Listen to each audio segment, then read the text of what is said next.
So today, because I'm at my parents' house, I didn't have all the Tipitaka. I thought I did. I thought I had the Majjhima, the Anguttara. I was actually thinking to go back to the Anguttara, maybe go over what we did last week and see what else we can bring out of that sutta.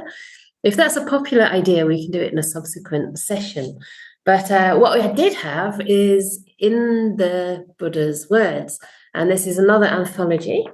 So these are real suttas under certain themes. And I found one that I like very much from the Anguttara Nikaya. Very, very handy suttas because they're not too long, so we can probably get through them in a single session. And this is from the Anguttara 6, number 10. And I think it's called Mahanama, or it might be called the 6 Recollections. In this book, it's called the 6 Recollections.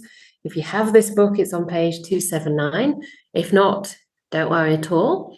I'll read the whole thing out as we did last week, and then we can have some discussion around it. So the purpose of these discussion groups are just that. They are to engage us, hopefully, with the teachings of the Buddha and find out ways that they can apply to our lives, maybe areas that they might not apply to our lives, or that we might struggle to find ways to apply. But the idea is that we can really make it very practical and hear from one another. So it's not too teacher-centric, but we can learn from the wisdom that's in the group, which is really quite impressive. I often feel these sessions are very nourishing for my practice because I get to hear from you. So there's a slight incentive there for me to do it this way, but also for your sakes as well, that you get to share something together about the Dhamma and about your lives. So I will start by reading this sutta. It's about 2.5 pages. So does that sound okay? Does that sound like we need to pause halfway, or is 2.5 pages? You've all got long attention spans, hopefully. Okay. And it's, again, the 6 recollections. So there will be 6 different practices contained here. So here we go. On one occasion, the Blessed One was dwelling at Kapilavatthu in the Banyan Tree Monastery. Then Mahanama the Sakyan approached the Blessed One, paid homage to him, sat down to one side and said, "Venerable Sir, in what way does a noble disciple often dwell when they've arrived at the fruit and understood the teaching?" So this is about the noble disciple, somebody who's seen the Four Noble Truths and who's understood the teaching of non-self. What do? Do they just, slack off? They've done what they have to do, or are they mindful 24 hours? Exactly how do they spend their time? When Mahanama, a noble disciple, has arrived at the fruit and understood the teaching, they often dwell in such a way as this. Here, a noble disciple recollects the Tathagata thus. That's the Buddha himself. The Blessed One is an Arahant, perfectly enlightened, accomplished in true knowledge and conduct, fortunate, knower of the world, unsurpassed leader of persons to be tamed, teacher of devas and humans, the enlightened one, the Blessed One. When a noble disciple recollects the Tathagata thus, on that occasion their mind is not obsessed by lust, hatred, or delusion. Their mind is straight, with the Tathagata as its object. A noble disciple whose mind is straight gains the inspiration of the meaning, the inspiration of the Dhamma, gains gladness connected with the Dhamma. When their gladdened rapture arises, for one uplifted by rapture, the body becomes calm. One calm in body feels happy. For one who's happy, the mind becomes stilled. So I'm changing the translation from concentrated here to stilled. You could also say it becomes one-pointed or unified. It becomes serene, but it is talking about deep samadhi. This is called a noble disciple who dwells evenly amid an uneven population, who dwells without affliction amid an afflicted population, and who has entered upon the stream of the Dhamma and develops recollection of the Buddha. So this is what we call Buddhanusati, recollection of the Buddha. Further, Mahanama, a noble disciple recollects the Dhamma thus. The Dhamma is well expounded by the Blessed One, directly visible, immediate, inviting one to come and see, worthy of application, to be personally experienced by the wise. When a noble disciple recollects the Dhamma thus, on that occasion their mind is not obsessed by lust, hatred, or delusion. Their mind is straight with the Dhamma as its object. And then it has ... but I would like to fill in the dots because this is really important. It's a beautiful sequence that can happen from bringing up the wholesome, bringing up the joy, all the way to deep meditation. So a noble disciple whose mind is straight with the Dhamma as its object gains inspiration in the meaning, the inspiration of the Dhamma, gains gladness connected with the Dhamma. And when they're gladdened, rapture arises. For one uplifted by rapture, the body becomes calm. One calm in body feels happy. For one who is happy, the mind becomes stilled. This is called a noble disciple who dwells evenly amid an uneven population, who dwells without affliction amid an afflicted population, and who has entered upon the stream of Dhamma and develops recollection of the Dhamma. Further, Mahanama, so this is number 3, a noble disciple recollects the Sangha thus.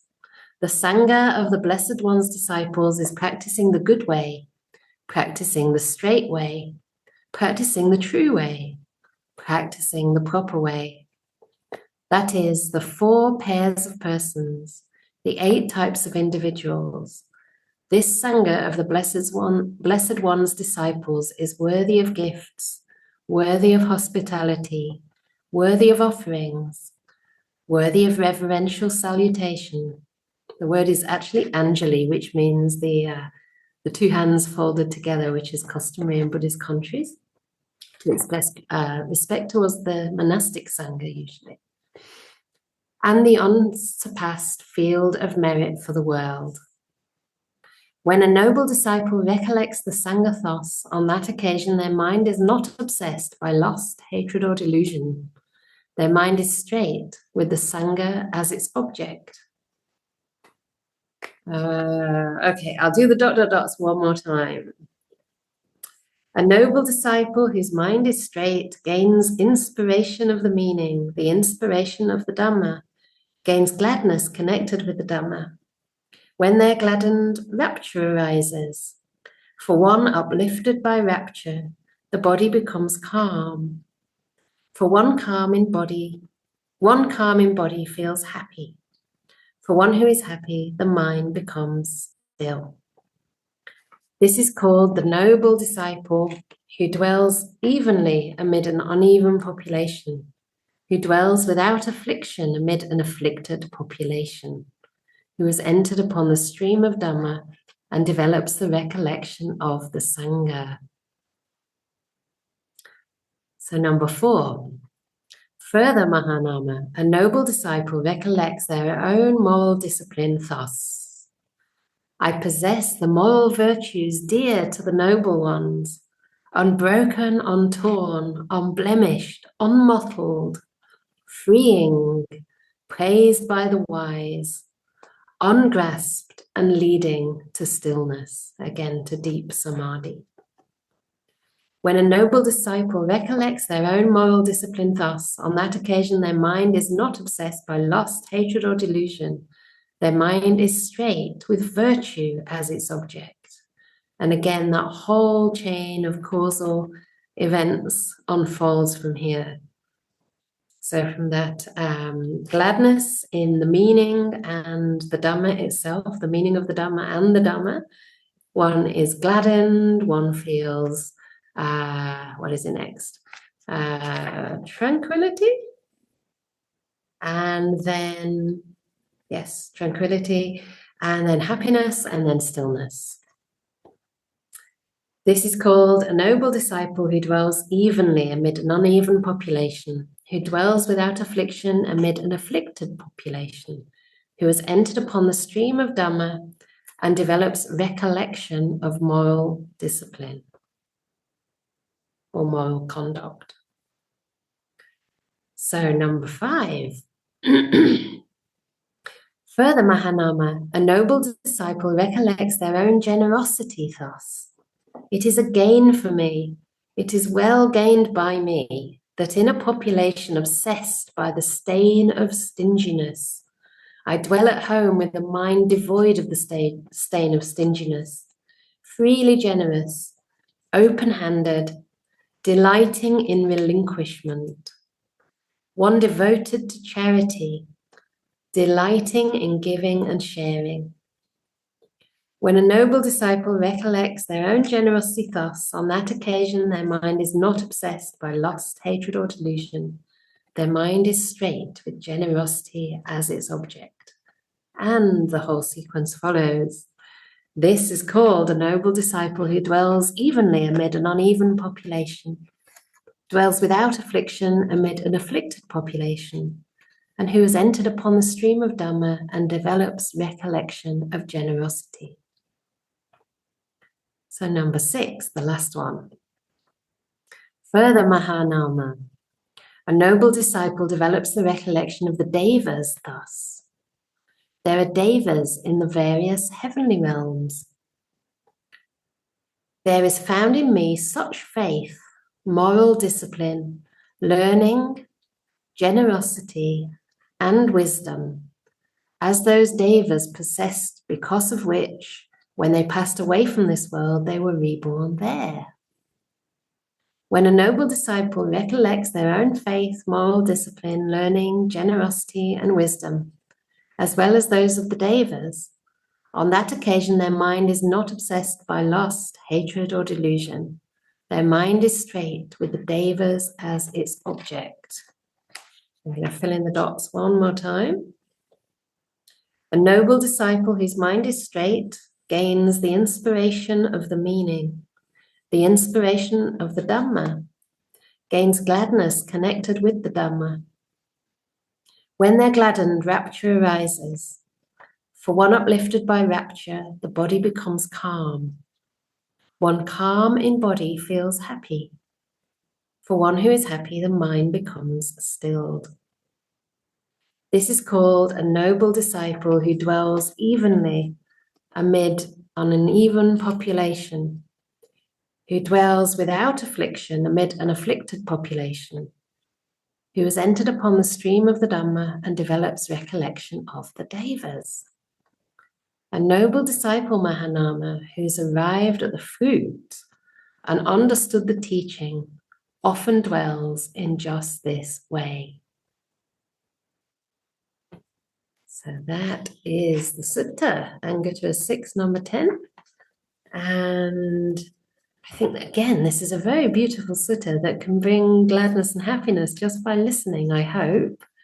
Because you may have noticed that when you do think about the Buddha, it's very difficult to have lust, isn't it? When you're thinking about the Buddha, or to have hatred, or to have as much delusion, because at that moment you're recollecting that there are people who are fully enlightened and whose teachings are still with us. That's the Dhamma. And their representatives, the Sangha, who give their lives to trying to practice in the way that the Buddha taught, are still here today. And it's very inspiring to me that even a noble person, and perhaps especially a noble person, would recollect in this way fairly frequently. Because it's not the case that faith is only needed in the beginning, and that once faith has served its purpose, then wisdom keeps developing and the faith kind of diminishes in comparison. Actually, faith and wisdom arise together, and you can have as much of either as you could possibly wish for. It's not that you need to keep them somehow in check with each other. If it's really faith stemming from wisdom, then that faith is immense. It's unshakable for a stream winner. And it can be a source of immense joy. To us, it might seem like, okay, so these are the qualities of the Buddha. Maybe I don't see them all in myself right now. But imagine if you'd woken to see what the Buddha saw, and you actually knew this to be true and could recognize those qualities in one's own heart. Imagine the faith and the joy that would arise right there. And I think to some extent we can see that in ourselves and certainly in one another. Sometimes it's more easy to see it in other people than to see it in ourselves. So there's a lot to unpack here, because we could actually go through some of these descriptions of the Buddha, of the Dhamma, and of the Sangha. And for anyone who's used to chanting, you might recognize it as the Itipiso Bhagava Arahan Samma Sambuddha. Yeah, Vicha Charana Sampanno Sugato Lokadvidu.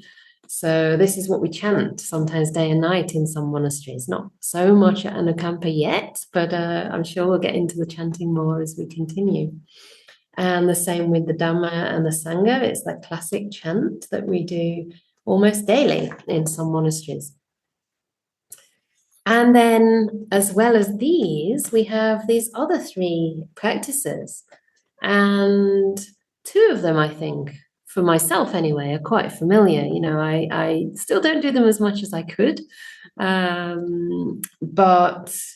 it really is a training to start to be able to look toward our own virtue, our own goodness, our own ethical conduct, and feel some amount of happiness around that, rather than constantly looking for the faults, constantly saying, yeah, but I did make a mistake today. I did speak a little bit sharply to somebody, or I got irritated. What about your general virtue? All the times that you spoke with kindness, that you said something that at least attempted to be encouraging or helpful or empathetic to another person. All the times you restrained yourself, you didn't lie, you didn't sort of knowingly waste somebody's time by speaking all kinds of useless things, but you actually, used your body, used your speech, even used your mind in ways that can engender a sense of harmlessness, a sense of care, and really uplift your own mind, uplift your own heart. And also recollecting one's own generosity. I find the language here incredibly beautiful. Dwelling at home with a mind devoid of the stain of stinginess. Just this, the practice of generosity can be the foundation for the path. There's another very common summary of the whole path, which is Dana, Sila, Bhavana, which basically means generosity, virtue, and cultivation of the mind. So generosity, of course, accomplishes the generosity, but by bringing it up in our mind, we cultivate the rest as well. We're using our mind in an ethical way, and we're also cultivating our mind, developing wholesome states and bringing gladness to the mind that we can then put into our meditation. And the last one was the devas, the beings in various heavenly realms. And the point here, although I don't practice this very much, but I think the point of this is to really help us to take heart that, those devas would have had qualities similar to us. We also have faith and moral discipline, it says here. I prefer kind of moral conduct or ethical behavior, virtuous behavior, learning, generosity, and wisdom. And it was because of those qualities that the devas were reborn in the deva realm. So I don't know if any of you here aspire to that. Of course, when we are in contact with the Buddha's teachings, we have more potential to go beyond the deva realm and actually break through to stream winning. And who knows, why not go as far as you can, go all the way to full enlightenment. But I do know people who are dead set on kind of taking rebirth in the Deva realm. And it's not a bad goal, because Devas can still hear the Dhamma. It is said that it's better to take a human birth. I think that's most commonly understood by most practicing Buddhists, because the amount of suffering and happiness in the human realm is a little bit more evenly split. Sometimes there's a lot more suffering than happiness at certain times in our life, or if we live in certain places, we're going through certain situations, maybe war or famine or, environmental catastrophe, etc. Sometimes it may seem that there's so much suffering here, but there is some happiness too. And at other times, of course, there can be so much, we can feel almost blessed. It's like all the blessings of life are with us. We sometimes forget and become a bit complacent. And it's almost as though it takes a sickness or it takes a kind of burnout or a loss of some kind for us to realize, no, actually, this is still samsara. We're still not safe, Or we've just moved into a new monastery and feel so much joy on returning. Beautiful place with light and space and good energy. And then the hot water doesn't work. And the heaviness of that on the person's shoulders who's responsible. No names needed. Yeah, so we're reminded, that this human realm is a good old mix. And that can be a very good place to practice. But still, we can get delight in thinking about devas, good beings that are there, through their own virtue and wisdom. So there's a lot to this, actually, in terms of understanding each of the contemplations and perhaps how we may practice them ourselves. And also as a meditation method, that when we sit down on the cushion, perhaps we don't go straight to the breath, but first we practice in ways, reflect in ways that brings up a certain amount of joy in the mind, and that makes it much, much easier to then let go a little bit. It's almost like we're directing the mind in the right sort of way, and then we're able to let go, relax, just trust the mind, trust the breath to arise when it will, trust the mind to settle in its own time. And because our mind is straight, in other words, it's been aimed in a straight direction. It's free from the coarser defilements of greed, hate, and delusion at that time. This sequence becomes quite natural. So I will stop because the point of this is to have some discussion, and I can see some questions coming in the box. So I will begin with some of the questions that are more descriptive so that you understand what it's actually talking about first. And then we can get into some discussion about practice and any terminology, actually. If there's any other terminology also that needs clarification at this stage, please write it in the chat or raise your hand if it's a bigger question. So yes, the first very important question is, who are the 8 types of individuals? And that was in connection with the Dhamma, the Sangha. So that sort of came in after saying who the Sangha are. It then said that is the 4 persons, the 8 kinds of individuals. So the 8 kinds are basically the person on the path to stream winning and the stream winner, the person on the path to once returning and the once returner, the Sakadagami, the person on the path to non-returning, Anagami, and the Anagami, and the person on the path to full awakening, Arahant, the 4th stage of enlightenment, and the Arahant. So sometimes I don't know if it's in the commentaries or in the Abhidhamma, it's probably in the suttas itself. It's called the path and the fruit. So when you're on the path, it's a sort of path, a stage of the path. But this is a kind of ambiguous stage. And it's not always easy to know, especially for the stream winner who is on the path to stream winning. So someone who is on the path to stream winning, it's said that they are destined, they're bound. They have to actually experience the fruit of stream winning. So as a breakthrough, as an event that happens in the mind and shifts the view permanently in this life, or when they die, as at the time of death. So that's the only time you can really know for sure that you were on the path. And the Buddha said there are 2 kinds of ways of being on the path. One is the sadhanusari, which means the faith follower, and one who is the dhammanusari, which means the person who's, in a sense, the wisdom follower, who's understood the Dhamma. So their understanding is very strong, and that keeps them on the path. But some people are much more faith predominant. Their understanding hasn't been clarified yet, but they have such incredible faith that they're going to keep practicing. So the trick to being on the path is really to keep on that eightfold path, or at least to keep coming back to it again and again and again. And as long as you do that, then stream winning is going to happen, eventually. Perhaps not in this life, if you're not always on the path, but certainly eventually. So I hope that helps. The last 6 pairs of the one on the path to once returning, one on the path to anagami, and the subsequent fruits are much clearer in a sense, except actually for the once returner, that isn't always obvious because no more fetters are removed. So with the stream winner, certain fetters are removed, such as the view of self, any kind of belief that rites and rituals can take you to enlightenment on their own. And what's the other one? Isn't it just the faith? Faith in the Buddha? I forget now because I'm jet lagged. I think it's just the faith becomes unshakable with stream winning.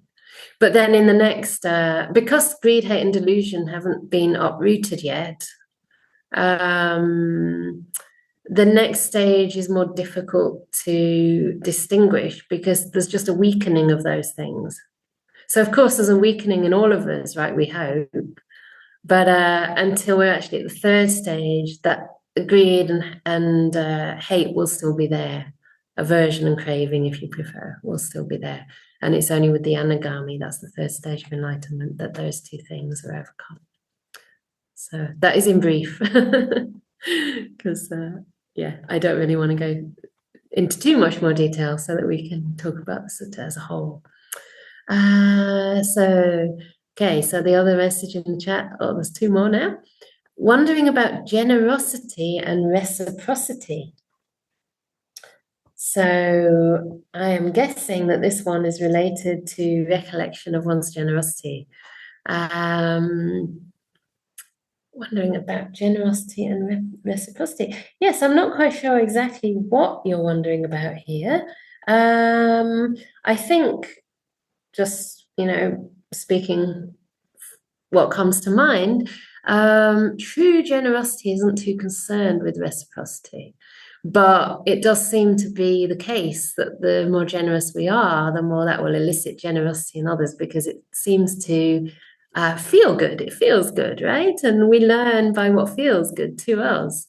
So if somebody's very generous, then it encourages us sometimes to ask ourselves, can I be more generous too? It's really inspiring if another person is that way to me, especially if maybe they're generous, not necessarily financially or materially, but maybe they're generous in the way they think about you, the way they forgive you, and then you think, I could be more generous to them too. Why do I judge them when they're so forgiving of me?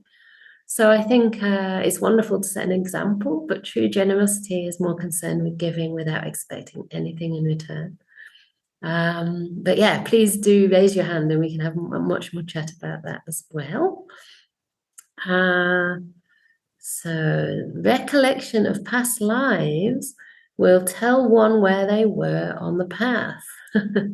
For me at least, faith that these are the Buddha's teachings and not mine set forth the stream of awakening. Yeah, thank you very much. Maybe that's true.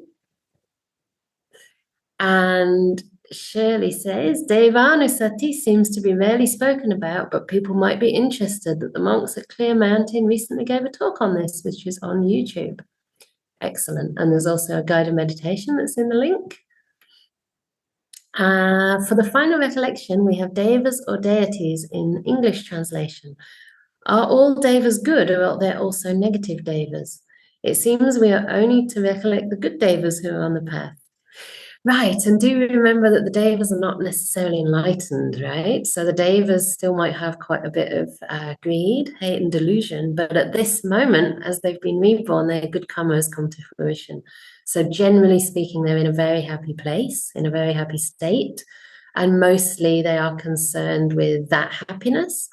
But they don't always live so peacefully. There are kind of battles between the devas and is it the asuras that sometimes have battles? And there are also, like Mara is a deva, actually. Mara is from the Paranimitta Vasavati realm, which is one of the higher deva realms, which is concerned with being controlling other people's creations. So there are gods who create, and then there are gods above that who control other people's creations. And in a sense, that's what Mara is doing, right? When Mara kind of comes along and gets involved in our meditation, he's trying to control it. So we don't want to take refuge in devas, certainly. But I think the point of the Devanusati is to, and if that feels helpful for you, it's to think of good devas. It's to think of beings who are happy, beings who want to protect, beings who can sometimes help us if we really need them to. Or perhaps beings, I like to think of some of my friends who had deva-like qualities and who seemed to be, inclined that way as being up there in the deva realms. And maybe I can speak to them, maybe I can connect with them, I can, share merits with them. But I think for people who are on the path practicing the Buddha's teachings, I mean, we also have something to share with them too. So maybe that's one of the reasons I'm a little bit ambiguous about it, not too used to practicing it. The one way I did practice it in Myanmar was to have a sense of gratitude and respect for the invisible beings that might be around me at any given time, especially when entering a quiet place, maybe a cave, maybe the root of a tree, maybe a new kuti, something like this. And actually, when my teacher created our monastery in Myanmar, there were things like diggers involved. He kind of had this incredible vision for how to transform the piece of land, which was flat and very arid, into a forest with trees, with little hills, and with lakes and ponds. And so earth was moved. I don't know that any trees were actually taken down. I think he probably planted more than he removed, because it was mostly banana trees, which are very quick anyway. But he used to say, and he could, see and hear and even smell devas, and would talk about that quite openly. He used to say that they were a bit disturbed by this, and sometimes they weren't quite sure what our intention was. So he used to send them a lot of metta and reassure them that, we were here to practice, we were virtuous people, we were just visitors, and we were very respectful of their presence there, and that we only meant them well. And so he advised me to do the same whenever I went into a new place. And I thought that was really lovely, because it brought up lovely qualities in my mind. So for me, it's not so much the point as to whether there are devas, what kind of devas, or whether they can hear me, whether they really exist, or any of that, but more what brings a sense of gladness, what brings a sense of inspiration, or maybe respect, gratitude, etc. So yeah. I mean, most devas are not stream winners, okay, but there might be some devas who are, like Saka. He was the, I think, king of the devas, and I think he was a stream winner. So there are some, benevolent devas, yeah. And people at Ajahn Brahm also sometimes call on the devas occasionally, but you can't exploit them. You can't be doing it every day, and only for good reason, when it's things that are going to benefit many people. So, for example, he seemed to avert a massive weather storm one day on I think it was the 30th or 20th anniversary of the Buddhist Society, and there was a massive thunderstorm, floods everywhere, and everyone was telling him, you must call it off. And he just said, no way, and really chanted, really sent metta to the devas, asked for their help, asked for their protection. And just at the moment that the ceremony started, the clouds parted only in that part of the city. And all around it was raining, and they just couldn't believe it. So the people that were there at the time, I think there were TV crews there, with cameras, and they were just like, who is this person? Can he tell us the lottery numbers? Who is this Ajahn Brahm? So it can sometimes work. Okay. Any comments, questions, practice discussion that would be helpful at this point from people in the room? Or any parts that you would like me to explain? Okay, so we do have another comment in the chat, but I want to get you speaking because I'm hearing my own voice so much. So I'll come to the chat, and then I think Diana had a hand up very briefly. Great, I'll come to you after that. Is Mara a figurative character, or is he really responsible for some of the more negative states we get? And would Mara have taken rebirth by now as some other being in a different realm? Great question. Yeah, I think for the most time we do talk about Mara as a kind of personification, if you like, of negative psychological states. So sometimes if, say, voices come in our mind that, maybe have been conditioned into us, such as, you can't do this, you never get anything right, this is hopeless, it's never going to happen to me. You can say, Mara, I know you. You can recognize this as not the Dhamma, right? It is not the Dhamma. What it is, who it is, where it comes from, but it's not helpful at this time. So we can say, Mara, I know you. And as soon as you recognize that, sometimes that particular way of thinking or, unwholesome state that's not helpful in any way vanishes. So, but then again, Mara is in the suttas, and Mara also used to come and visit the Buddha quite frequently, and even after his enlightenment, believe it or not. So who knows? I mean, I tend to think it could be the case that there's something like Mara in these realms. And apparently, it is a kind of cosmic position, if you like, that there is sort of a station or a post in the kind of cosmos. I mean, I suppose there's many that we can't even conceive of too. It's indefinite or infinite. But there's a kind of Mara position. So it may well be that it's a different person each time fulfilling that post. So don't be reborn as Mara, okay? You don't want that one. Because Mara is the one that thinks that they are sort of invincible and the overriding God because they see so many other beings being born, passing away, and they are able to influence them. So they actually start to think that they're creating them. So there's a lot of delusion involved in the world of Mara. Yeah, so could have taken rebirth by now. I don't know. I mean, the thing is, those realms are very long lasting. So he could be there for very many eons. And I don't remember the numbers, but eons are a hell of a long time. Longer than many, many, many, many, many hundreds of thousands of probably millions of our lifetimes. So don't get stuck there. I think it's also, one of the reasons I don't particularly advise people aspiring to rebirth in the Deva realms. I mean, if you're a good person, it might happen, but better to practice for insight, for awakening. Okay, so I did say I'll come to Diana now, and then I'll come back to the chat. Hi, Diana. Hi, Venerable Chanda. Gosh, I have so much I could say about what you just said about Mara, but the reason I raised my hand was just something that popped out to me. Different things will pop out at us at different times when we read them. And the first was that this instruction or this meditations that are being discussed in this sutta are in answer to the question of what does a noble disciple do once they've reached the fruit. Correct.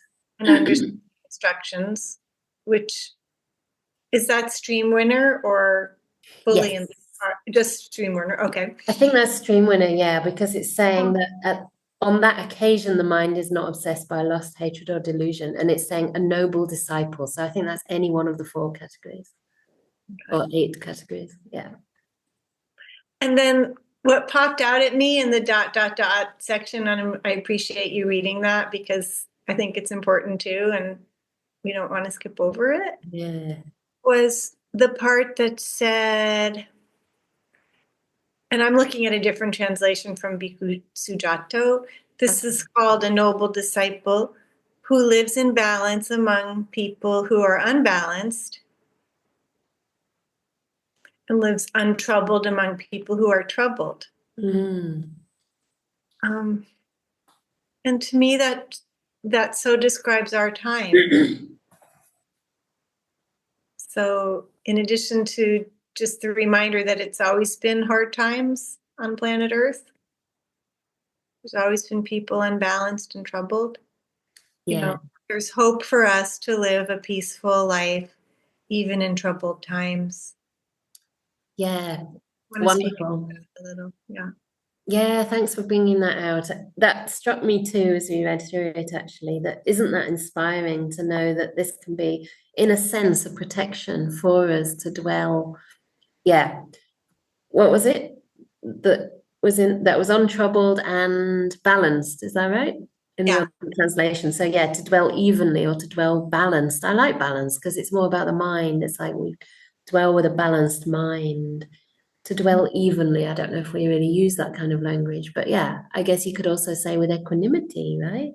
Or with a certain level-headedness, and who dwells without affliction, or yeah, without affliction or untroubled in a troubled population.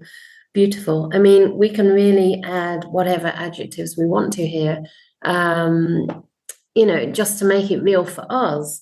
And I think it gives a lot of hope because the Buddha, again, is not saying you've got to find utopia in order to practice, right? He's actually saying that practice has to happen right in the middle of the storm.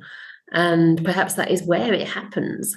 Perhaps that's where there's the incentive for it to happen, and why this human birth is a particularly useful birth to have.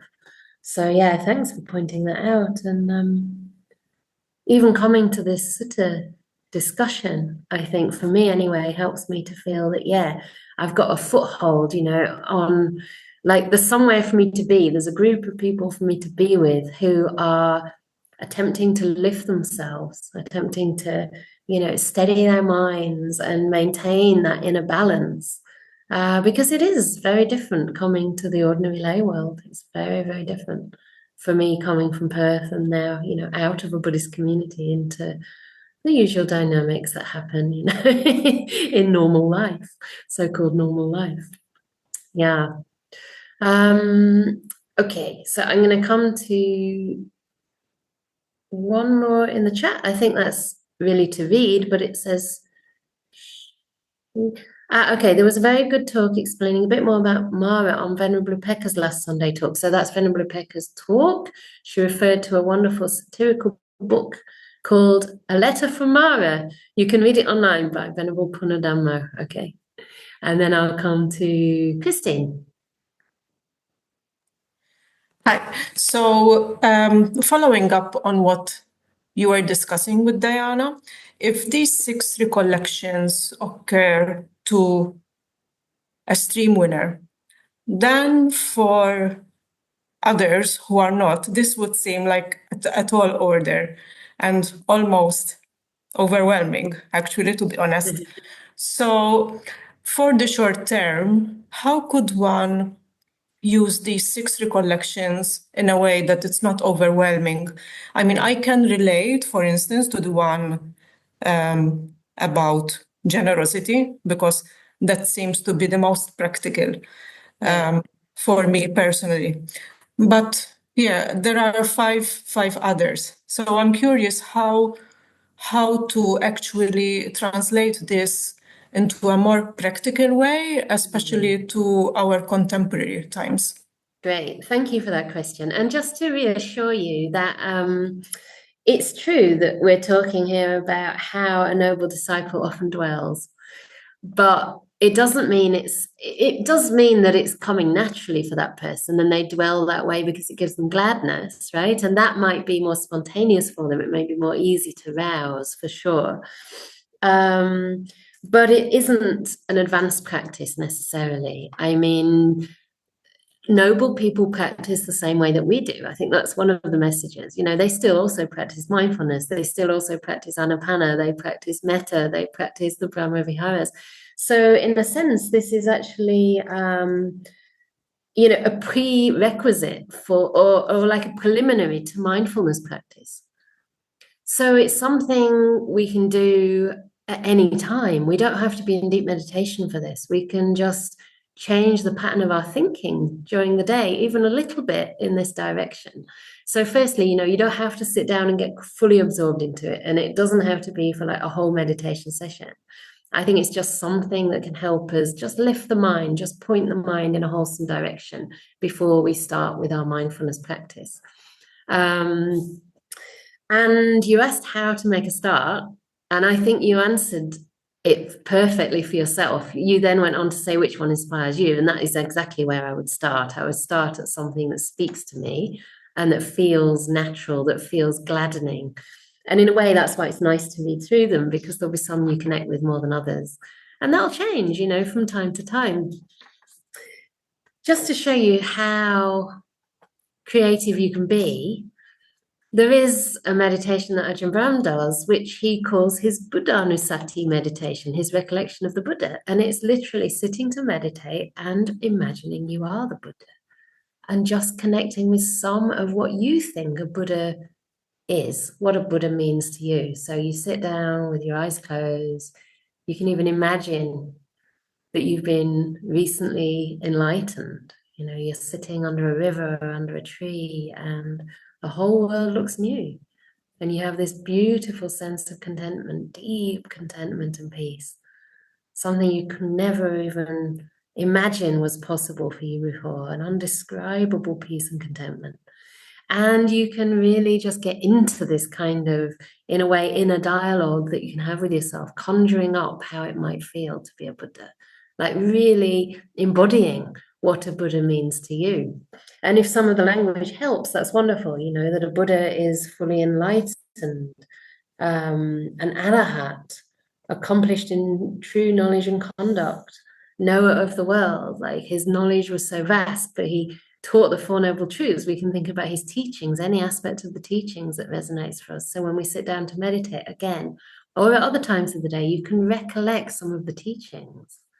Whatever makes sense to you. Maybe you get inspired by hearing the Four Noble Truths, or maybe you get inspired by the idea of right speech, or by compassion, by, I don't know, by joy, by non-stinginess, by generosity. So bring up anything that it resonates for you. Whether it's even a thought throughout the day or actually at the beginning of your meditation sitting. I would say that's what I tend to do. And if the generosity works for you, try it. Try to bring up times that you've been generous and what it felt like. But try and make it embodied, so you're actually going back to that context, back to that situation. You're remembering, for example, the smile on another person's face, or the kind of freedom that you might have felt inside yourself when you gave something away or opened up in some way, that brought you out of contraction, that made you feel, a sense of abundance, a sense of lightness, a sense of generosity. Yeah. So bring these things up for yourself. I hope that helps a bit, but I'd love to hear from anyone else who wants to share how they practice these, because this is really the point. So maybe I'll come to Suzanne, but if anyone else would like to share how any of these practices may or may not have helped them, or how you might do it, that would be wonderful. There are a lot of suggestions in the chat, but I would definitely suggest talking together today. You can look online anytime, but let's glean some of the wisdom here. So, Suzanne. Yeah, hello everyone, and hello Venerable Chanda. I'm glad you're back. Thank you. I was very touched by the part where it says it's kind of balanced in good times and untroubled in troubled times. It really struck me. When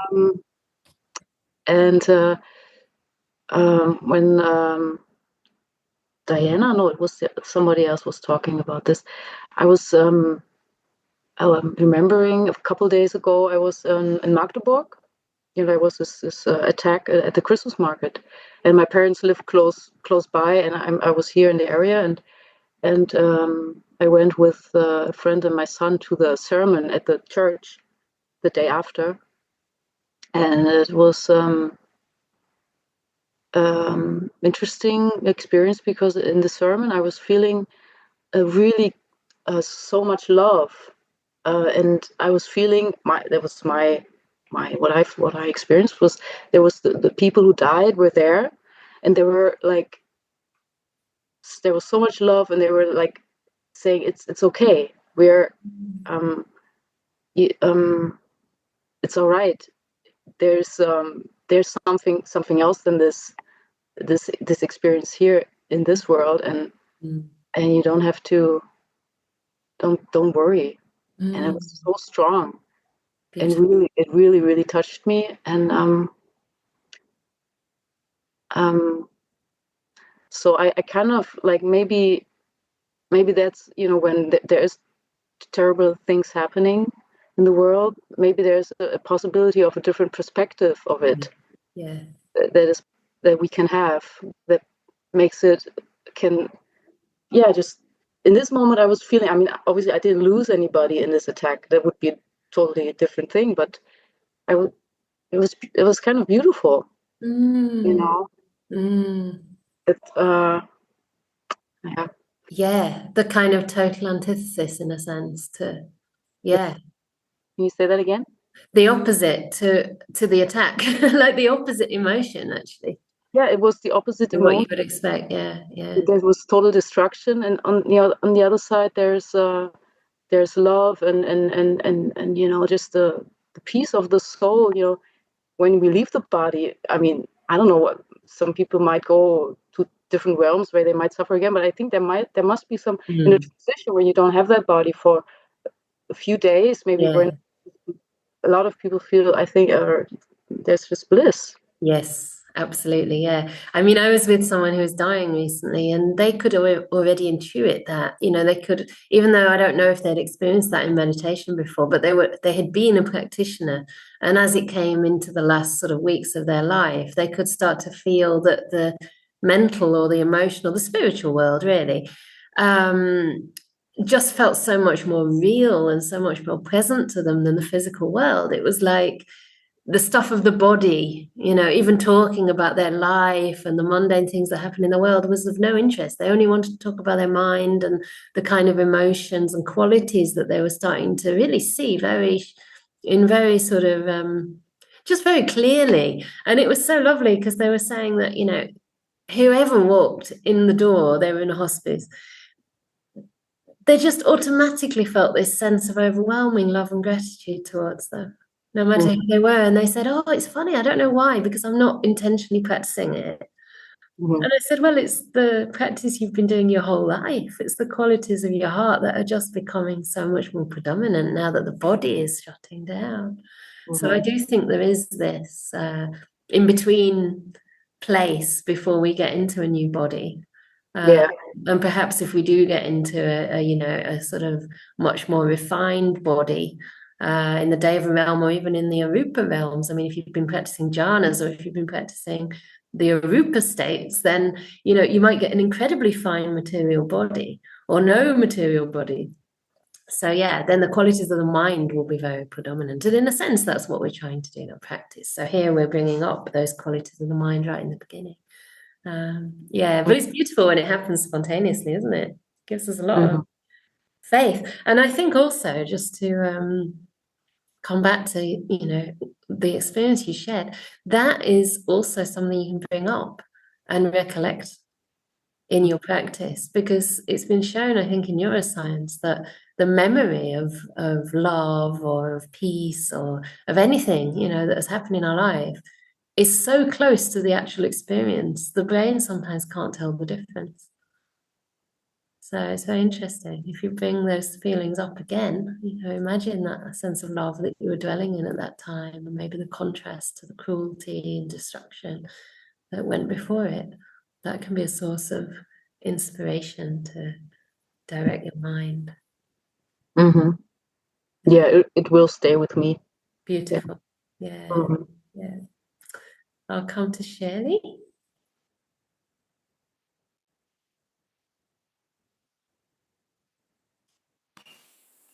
Sorry, I couldn't find my cursor to unmute. Thank you, Diane, Suzanne. That was very beautiful, very touching. And I just wanted to say something as a rather different response to your experience about that tragedy in Magdeburg, which is such a lovely city. I went there.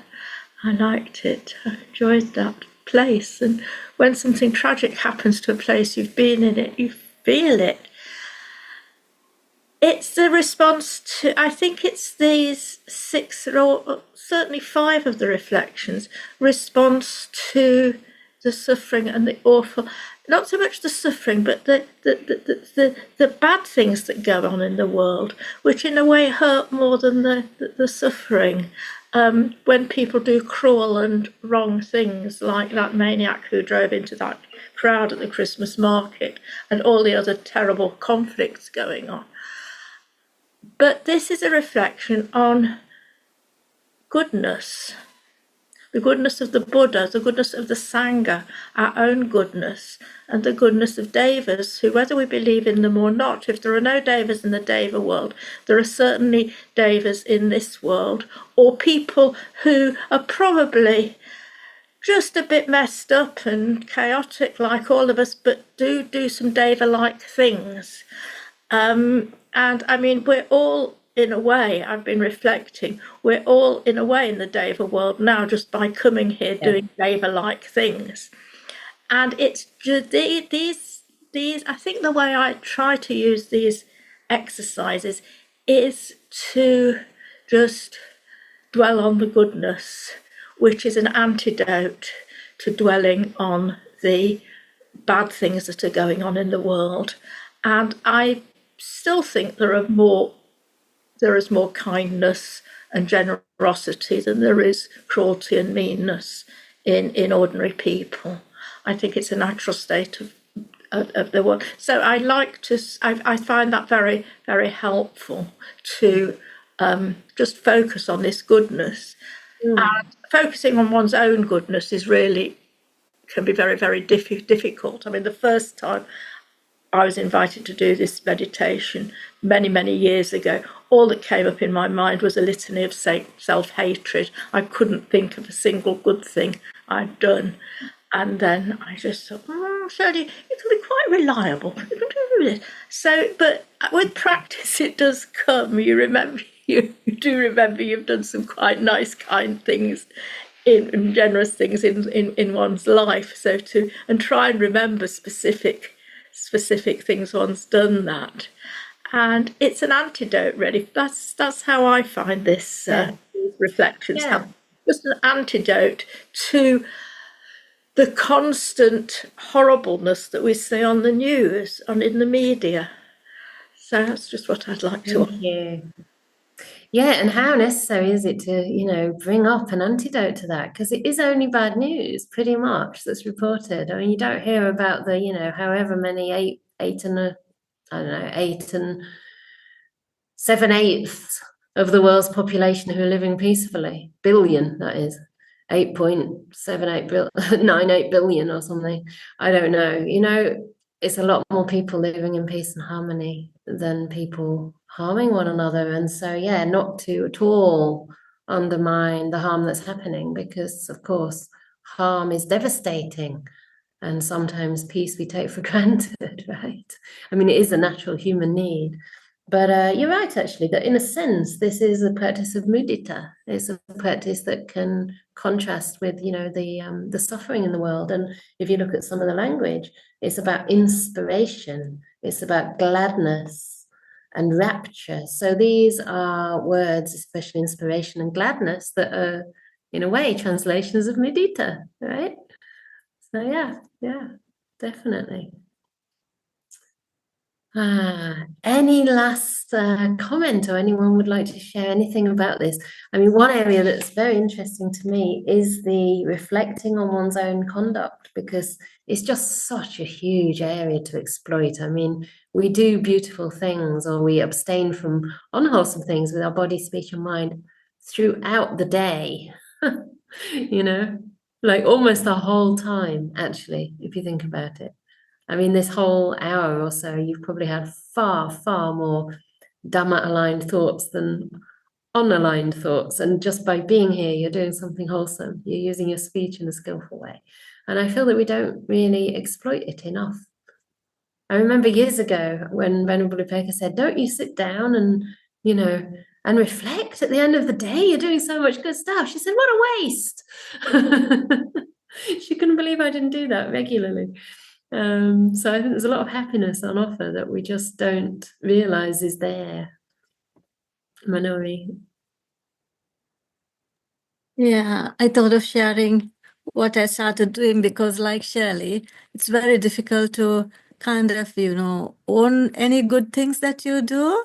And I started writing, and then I read it and said, did I write too much? Is it really And it took me a bit of time to get used to, that what I wrote was true, and that I should be happy about it, kind of.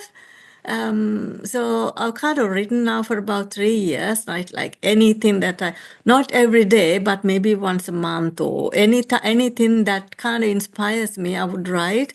And first, I didn't even want to look at it. Like I was a bit ashamed that I wanted to be happy with what something I had done, but then I slowly got kind of warmed about it. And then I started writing 3 things like that I'm grateful for just before sleeping, and made it a routine as well. So those things kind of helped me to be like, be a bit more comfortable of the positive things that I did. Yeah, thank you very much. Yeah, it's transformative, actually. Even these 3 things every day. If it's just small things you've done, it can be things you're grateful to yourself for as well. And it's not so much the point, even whether it's true or it's not true. You're being kind to yourself by doing this. You're giving yourself encouragement. All good teachers know you need to encourage the students. So, if we're going to guide ourselves, we need to encourage ourselves. We need to recognize the goodness that's there. And that really helps it come out. So it's not an ego enhancing thing. I think this is one of the problems with this sort of practice, because most of us have some sense of self, however refined it might be or not. There is still this kind of, I'm not sure, isn't it about me? But it's not. Actually, it's about the results of actions. It's around noticing how these things feel. So not just, okay, I did this, but try and remember how it felt and actually feel some of the joy that was there in your mind. Like when they say in the suttas, when you give, you should reflect before giving, you should reflect during giving, and you should reflect after giving. So you're aware before you give a gift, I'm going to give a gift. I want to give a gift. How does that feel? It feels wonderful. Or when we do the chanting, I often say, get in touch with that intention to spread metta. There's something beautiful about just the intention. And then when you're doing it, try and remember this is something good that I'm doing. It's something that can be beneficial. And also afterwards. So yeah, make it a habit. Everything is a mental training. It's just a matter of practice. And whatever we frequently incline our mind to becomes our new behavior pattern. So please do that to counteract the amount of fault finding that you do towards yourself, mainly, most probably. And it helps with doing the same towards others too. So I think we're pretty much out of time. It's incredible. We didn't get too far with this, but on the other hand, well, it's just a big sutta, I suppose. On the other hand, there's a lot there. So I hope that this can encourage many of you to, remember that there is a more active practice that we can engage in. And it isn't like a list, right? I wanted to say that also to the person who raised the fact that it might seem a bit overwhelming. It isn't a list of things you have to do. It's more like you could try this, or if this doesn't work, try this, or maybe try this. So the Buddha's always giving us many, many different ways to practice the Dhamma, because everybody's different and the mind is different at different times. But still, having heard this, you might pick something up that can be helpful for you at some point. So very good. Thank you for being here. I'll just read the comment that Manori wrote in there. I think you have probably all read it, but she said that there was another talk on Buddhanusati, and she used Bhagava Arahant, Samma Sambuddha, which are the first three qualities of the Buddha. Blessed, enlightened, and fully self-enlightened, if you want. And asked us to imagine a Buddha statue. So just to bring up the image of a Buddha. So it depends, again, if that means something to you. If a person is from, I actually wonder if this was Venerable Terika. I'm suspecting it well could have been. No? Okay. But the story of Venerable Terika, which she told me, I met her just recently in Perth, which was fantastic because she's been teaching on these programs. She's full of metta, full of joy. And she actually told the story of how she came to ordain. And she went to the temple one day. I think she was taken by her parents because they wanted to meet some aunties. And I'm not sure they were blood aunties, because in Sri Lanka you have aunties. Everybody's auntie who's a certain age, right? And these two aunties happened to be nuns, Buddhist nuns. And she went to this temple and felt a great sense of peace and was fascinated by these aunties, these nuns. And when it was time for the meditation, she said, I want to meditate too, and went along with them and sat in front of a Buddha statue. And when she was sitting in front of that statue, she just had this sense of, this is where I'm meant to be. And such a lot of overwhelming faith arose in her mind that she opened her eyes to look at the Buddha, and she said she saw the Buddha blink, as though saying, come, daughter. And at that moment, she knew she wanted to ordain. And she even didn't want to leave the place. So she had to say to her parents, I just want to stay here with my aunties. Don't make me go. I think she was 16 at the time.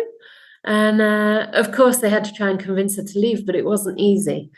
And then when she went home, she carried on saying, I want to go back. I want to be a nun. I don't want to live here anymore. I want to be a nun. And she cried and basically asked them for 6 days until they had to give in. Just like the story in the suttas, is it Ratapala? Or maybe not Ratapala. I forget his name. And he had to basically beg his parents, and he said, I'm not going to eat, I'm not going to drink until you let me ordain. And of course, at some point, their love for their son and their wish to keep him alive was stronger than their wish to keep him at home, so they had to let him go. It was a very similar story with her. So sometimes, a Buddha statue can be extremely powerful for some of us, depending on our conditioning. And if it isn't yet, it may well be the more you practice. So whatever works for you, really, whatever works for you. Okay, so Manoi, are you going to say a few words to end? Yeah. So thank you very much for being part of the Anukampa community, first of all. And as you know, all this could be done just because there's a community building it up, and on the donations, big and small donations of all of you and all the other people that comes to Anukampa events and support Venerable Chanda's all this building up of Anukampa project. And I want to tell in the donations, so the donation is one of the ways of practicing generosity.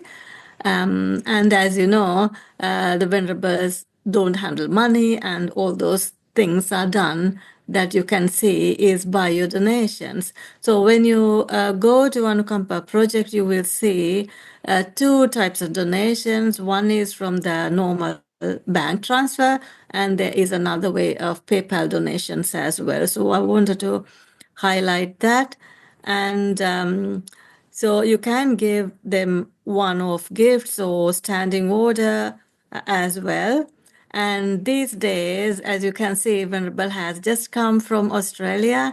And so regular shopping deliveries or shopping or supermarket vouchers, which are useful as well. So keep that in mind, and no amount is too small, and very gratefully received. Thank you very much. Thank you, Manoi. What was I going to say? I guess now I've pinned myself. There we go. don't want to see myself on the big screen. I think tomorrow is the metta meditation on the website. Okay. I'm not even sure what I've signed up to do. Yeah, and then I will be back in the monastery probably on the 30th or so. So from then on, yeah, regular shopping deliveries are kind of one of the most essential things, because we're going to be obviously supporting quite a growing community. I think throughout most of the year, I have 5 or 6 and sometimes 7 guests at any given time. So we have quite a full house. And of course, there are other ways to be involved, like volunteering. I think at the moment, actually, we need more local folks, because there's all sorts of stuff that can go wrong with a house, or things that you can call in to do. So we might be having more busy bee days or things like that. But yeah, sometimes it's just good to have people who can come, because yeah, something's broken, or you never know what's going to happen next. Anyway, most of you are not living so close, but who knows in the future? Maybe you might consider coming to live in Oxford. Who knows? And we do still have some places, I think, on the day retreat with Bhante Sujato on the 1st of Feb. And for those who don't know, there's also an evening talk at Oxford Buddha Vihara on the 31st of January, Friday, the 31st of January. So thanks for putting the events up, Matthias. And I think that's all from me. So take care, everybody, and we can unmute you if you wish. You can wave goodbye. Sadhu, sadhu, sadhu.